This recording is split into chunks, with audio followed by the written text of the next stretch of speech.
Hello everyone, welcome back to our channel G10 classes। तो G10 classes के under pre study zone का जो initiative लिया गया था, उस इनिशिएटिव में हम लोग मैथमेटिक्स का चैप्टर 1 सेट्स कंप्लीट कर चुके थे। अलॉन्ग विद दैट हम लोगों ने सेकंड चैप्टर 11th की मैथ्स का शुरू किया था, रिलेशन। और रिलेशन चैप्टर का पार्ट 1 कंप्लीट हो चुका था, जिसमें आपको बेसिकली इंट्रोड्यूस कराया गया था कुछ नए टर्म्स से कि अगर हमारे पास सेट्स है तो उनका कार्टेशियन प्रोडक्ट क्या होगा, ऑर्डर्ड पेयर्स क्या होते हैं, उन कार्टेशियन प्रोडक्ट में जो एलिमेंट्स आएंगे उनका ग्राफिकल रिप्रेजेंटेशन क्या होगा या डायग्रामेटिक रिप्रेजेंटेशन क्या होगा। उसके बाद रिलेशन चैप्टर की सीरीज में जो सेकेंड पार्ट वीडियो ये है, इसमें हम लोग कुछ थ्योरम्स को प्रूफ करेंगे। तो बिना किसी देरी के शुरू करते हैं। Theorem number 1। थ्योरम नंबर 1 कहती है, थ्योरम नंबर 1 के दो पार्ट है, ए क्रॉस ए और बी यूनियन सी सेट का जो कार्टेशियन प्रोडक्ट होगा is equals to A cross B union A cross C. Proving करते हैं। Let A comma B with the ordered pair that belongs to set A cross B union C. इसका क्या मतलब हुआ? ए belong करेगा capital A से and B belongs to B union C। कुछ ऐसा लिख सकते हैं, A belong to A and B will either belong to capital B or B will either belong to capital C। जब इसको कंबाइन करेंगे तो इसको कंबाइन करके हम ये लिख सकते हैं A belongs to A and B belongs to B और A belongs to A and B belongs to C। Conclude करके ये लिखा जा सकता है कि A comma B belongs to A cross B और A comma B belongs to A cross C। इन दोनों को जब कंबाइन करेंगे तो जो और ऑपरेटर है वो किस में चेंज हो जाएगा? यूनियन में चेंज हो जाएगा। A cross B union A cross C। तो अगर A कॉमा बी एक एलिमेंट था जो कि A cross B union C में बिलोंग कर रहा था, तो उसको प्रूफ करके हम लोग ये कर दिया हम लोगों ने कि A comma B will belongs to A cross B union A cross C। Video को पॉज करिए, पहला प्रूफ आप एज इट इज कॉपी करिए और उसके बाद सेकेंड प्रूविंग को खुद से करिए। होप सो आपने कर लिया होगा। वीडियो को पॉज करके आपने यहाँ तक प्रोसेस कर लिया होगा। अब हम लोग क्या करते हैं कि अगर आपको फर्स्ट थ्योरम का सेकंड पार्ट में कोई भी डाउट है तो आप कमेंट सेक्शन में पूछिएगा, आपको सोल्यूशन प्रोवाइड कर दिया जाएगा। पर यहाँ पे हम लोग थ्योरम 2 की तरफ मूव ऑन करते हैं। थ्योरम 2 है कि a cross b minus C is equal to a cross b minus a cross c। Same तरह से हम लोग करेंगे कि let a comma b belong to a cross b minus C। मतलब क्या हुआ कि A belong to A and B belongs to B minus C। इसको हम लोग क्या लिख सकते हैं? A belong to A and B belongs to B and B does not belong to C। ये लिखा जाता है। इसको अगर हम डिस्ट्रीब्यूट करें तो इसको हम ये लिख सकते हैं A cross A belongs to A and B belongs to B and A belongs to A and B does not belong to C। कुछ इस तरह से लिखा जा सकता है, ये लिखा जा सकता है। तो इसको हम लोग क्या लिख सकते हैं कि A comma B belong to A cross B and A comma B does not belongs to A cross C। Does not belong क्योंकि भाई B जो है वो C में ही नहीं है, तो A क्रॉस C में तो होगा नहीं। तो यहां से क्या कंक्लूड किया जा सकता है कि A comma B belongs to A cross B but not belong to A cross C। तो यहाँ पे A क्रॉस C के सारे एलिमेंट्स को हम सबट्रैक्ट कर सकते हैं। तो ये था हमारे सेकेंड थ्योरम का प्रूफ। थर्ड थ्योरम क्या कहती है? कोई भी प्रूविंग अगर आप स्कूल स्टूडेंट हैं तो प्रूविंग जरूर आनी चाहिए।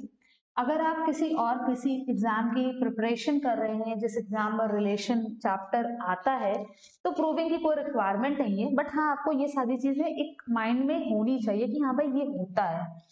थ्योरम नंबर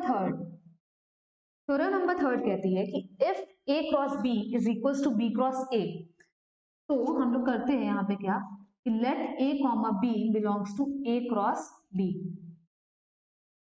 यहां से क्या कंक्लूड हो गया कि A belongs to A and B belongs to B. पर हमको ये भी पता है कि ए कॉमा बी जो है वो बी क्रॉस ए में भी बिलोंग कर रहा होगा। क्यों? क्योंकि A cross B is equals to B cross A generally होता नहीं है, ये कार्टेशियन प्रोडक्ट कम्यूटेटिव नहीं होता है। तो अगर इस पे भी बिलोंग कर रहा होगा तो हम यहाँ से ये कंक्लूड कर सकते हैं कि A belongs to B and B belongs to A. तो इन दोनों को जब कंबाइन करेंगे तो यहाँ से क्या पता चलेगा कि ए जो एलिमेंट है, स्मॉल ए जो एलिमेंट है, वो कैपिटल ए सेट में भी बिलोंग कर रहा है और कैपिटल बी सेट में भी बिलोंग कर रहा है, और small B element capital B set में भी बिलोंग कर रहा है और कैपिटल ए सेट में भी बिलोंग कर रहा है। तो कंक्लूजन तो यही निकलता है ना कि सेट ए सेट बी के बराबर है। यही हमें प्रूफ करना था कि अगर दो सेट दिए हैं और उनके एलिमेंट्स का कार्टेशियन प्रोडक्ट बराबर है तो इसका मतलब ये होता है कि दोनों सेट ही आपस में बराबर है। फोर्थ है कि if A is a subset of B, then we need to prove that A cross A is a subset of A cross B intersection B cross A. Let A comma B belong to A cross A. ठीक है, यहां से क्या conclude किया जा सकता है कि A जो है इसमें बिलोंग कर रहा है and B belong to capital B। अब यहां से क्या कंक्लूड किया जा सकता है कि अगर small A element capital A set में बिलोंग कर रहा है और small B element capital B set में बिलोंग कर रहा है, तो यहां से क्या कंक्लूड किया जा सकता है कि अगर हम लोगों ने यहां से ये कंक्लूजन क्या किया जा सकता है कि A belongs to capital A and B belongs to capital A again, और A is a subset of B. A is a subset of B का मतलब क्या हुआ कि जो एलिमेंट ए में बिलोंग कर रहा होगा वही एलिमेंट हमारा बी में भी बिलोंग कर रहा होगा। तो यहाँ से आप क्या कंक्लूड कर सकते हैं, अगर आपको बिलोंग्स टू का रिलेशन एकदम अच्छे से आता है तो यहाँ से कंक्लूड किया जा सकता है कि A belongs to capital A and B belongs to capital A. इसको अगर हम दो बार लिख दें तो क्या होगा, मतलब यही सेम चीज, ये चीज ऐसे भी लिख सकते हैं ए बिलोंग्स टू ए, क्योंकि हमें लाना प्रूफ करके कुछ,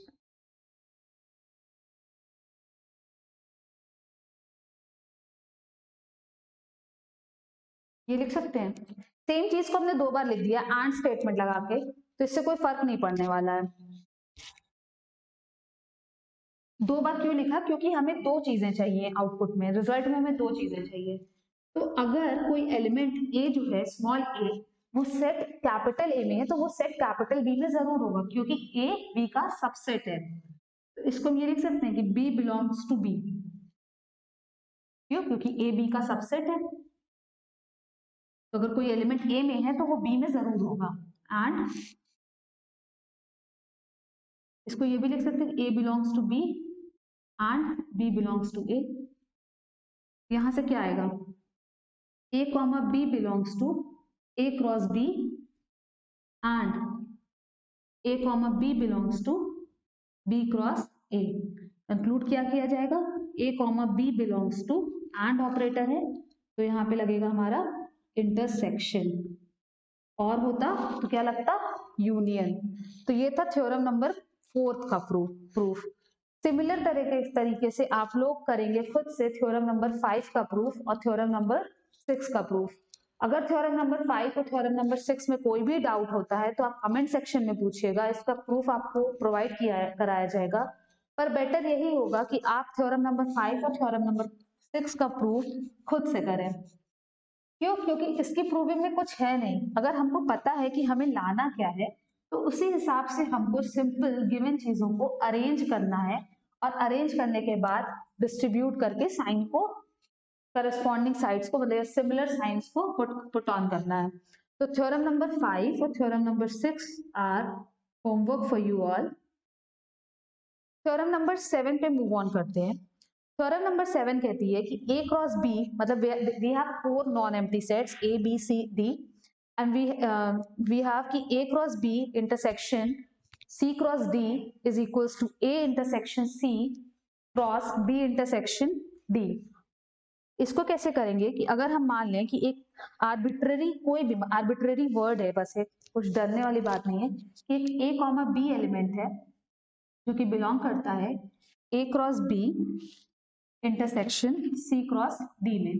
तो इससे क्या कंक्लूड किया जा सकता है? A belongs to A cross B and B belongs to C cross D। क्या ये कंक्लूड किया जा सकता है? क्या ये कंक्लूड करना सही होगा? नहीं होगा। क्यों? क्योंकि A क्रॉस B जो है वो कार्टेशियन प्रोडक्ट है। तो अगर यहाँ इंटरसेक्शन लगा तो हम ये कह सकते हैं हाँ A कॉमा B जो है वो A क्रॉस B में भी बिलोंग कर रहा होगा, और A कॉमा B जो है वो C क्रॉस D में भी बिलोंग कर रहा होगा। ये कहना सही है ना, क्योंकि ये नहीं कह सकते कि एक पर्टिकुलर एलिमेंट इसमें बिलोंग करेगा, क्योंकि इसका जो आउटपुट होता है, इसका जो रिजल्ट होता है, वो खुद ब खुद एक ऑर्डर्ड पेयर होता है। यहाँ से हम क्या कह सकते हैं? A belongs to A and B belongs to B। बीच में एक एंड का ऑपरेटर, क्यों? क्योंकि यहाँ इंटरसेक्शन था। A belongs to C and B belongs to D, ये कह सकते हैं। अब अगर हम सारे टर्म्स को रीअरेंज करें, और रीअरेंज करके हम ये कहें कि हम इस तरह से लेते हैं, रीअरेंज करके देखिए पहले लाना क्या, अगर हम ये देखें कि हमें लाना है A intersection C cross B intersection D।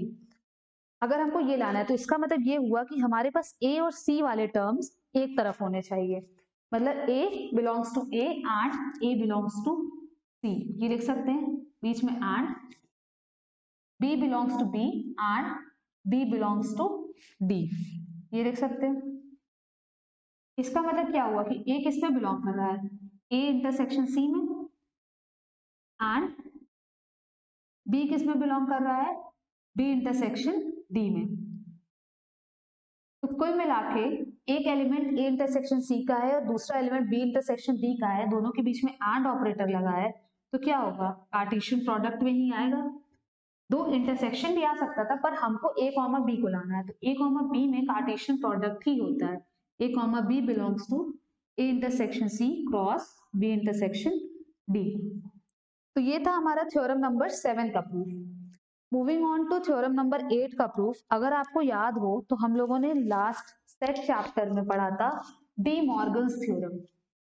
कुछ नहीं था, डी मॉर्गन्स थ्योरम में ये था कि अगर यूनियन ऑपरेटर का कॉम्प्लीमेंट लिया जाता है तो वो इंटरसेक्शन में चेंज हो जाता है, और इंटरसेक्शन ऑपरेटर का अगर कॉम्प्लीमेंट लिया जाता है तो वो यूनियन ऑपरेटर में चेंज हो जाता है।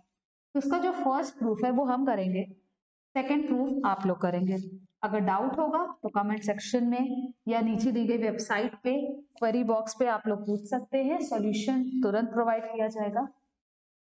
अगर हम लोग इसका एलएचएस लें, A cross B complement union C complement का कॉम्प्लीमेंट, ठीक है। कॉम्प्लीमेंट जब भी डिस्ट्रीब्यूट होता है तो क्या होता है? ए क्रॉस बी कॉम्प्लीमेंट का कॉम्प्लीमेंट इंटरसेक्शन सी कॉम्प्लीमेंट का कॉम्प्लीमेंट, कुछ ऐसा आएगा। किसी भी सेट का कॉम्प्लीमेंट दो बार अगर लिया जाए तो वो वापस से बी हो जाएगा intersection C. Theorem number first का सेकेंड पार्ट जो हम लोग ऑलरेडी प्रूफ कर चुके हैं, ये क्या होगा? A cross B intersection A cross C. Similar तरीके से आप लोग थ्योरम नंबर 8 का, जैसे थ्योरम नंबर 7 तक का जो प्रूफ था उसमें हम लोगों को एक arbitrary ordered pair A comma B consider करना पड़ रहा था कि वो लेफ्ट साइड में बिलोंग कर रहा है, और हम अगर प्रूफ कर दे कि वो राइट साइड में भी बिलोंग कर रहा है तो थ्योरम सही है। थ्योरम नंबर 8 में हमें ऐसा कुछ नहीं करना है, सिंपल यहाँ पे लिखना है बाय डी मॉर्गन्स लॉ। हम लोग यहाँ तक पहुंचे डी मॉर्गन्स लॉ, और उसके बाद यहाँ से हम लोग यहाँ कैसे पहुंचे? Bye theorem number 1। एग्जाम में आप लोग अगर थ्योरम नंबर 1 लिख रहे हैं तो थ्योरम नंबर 1 को मेंशन जरूर कीजिएगा, नहीं तो फिर उसको प्रूफ करना जरूरी होता है। तो ये थे हमारी कुछ थ्योरम्स। अब इन थ्योरम्स का यूज कैसे होगा? या तो सबसे पहली चीज की ये थ्योरम्स प्रूविंग में आएंगी, या तो क्या होगा कि हमें कोई एक पर्टिकुलर सेट, तीनों सेट दे दिया जाएगा, मतलब सारे एलिमेंट्स की, ए के अंदर 1 2 3 4 5 6 7 8 9 ऐसे कर करके कुछ एलिमेंट्स हैं और हमें एलिमेंट्स से एग्जाम्पल लेके ये चीजें प्रूफ करनी होगी। तो ये था हमारा रिलेशन चैप्टर का पार्ट 2। पार्ट 3 जो पार्ट फाइनल हम लोग अपलोड करेंगे, जल्द से जल्द अपलोड की जाएगी, उसमें ये पर्टिकुलर चैप्टर आपका कंप्लीट हो जाएगा। रिलेशन चैप्टर बहुत इजी और सबसे ज्यादा स्कोरिंग भी होता है। अगर आपका बोर्ड एग्जाम्स में दो नहीं, बट अगर किसी कॉम्पिटेटिव एग्जाम में आता है रिलेशन चैप्टर तो इससे ज्यादा कुछ नहीं आने वाला है। तो आप लोग इस चैप्टर के नोट्स बनाइएगा, ये सारी थ्योरम्स प्रूफ कीजिएगा, जितनी थ्योरम्स होमवर्क में मिली हैं। अगर नहीं आती है तो आप कमेंट सेक्शन में जरूर पूछिएगा, सोल्यूशन प्रोवाइड किया जाएगा। अगर वीडियो आपको यूजफुल लगती है तो फ्रेंड्स के साथ शेयर जरूर कीजिएगा, लाइक कीजिएगा और चैनल को सब्सक्राइब कीजिएगा, क्योंकि इससे हमें भी एक मोटिवेशन मिलता है कि हाँ आप लोगों को ये यूजफुल लग रहा है, तो हम भी जल्दी जल्दी वीडियोस को अपलोड करते जाएं। Thank you for watching the video. Channel को सब्सक्राइब करना मत भूलिएगा। Have a good day.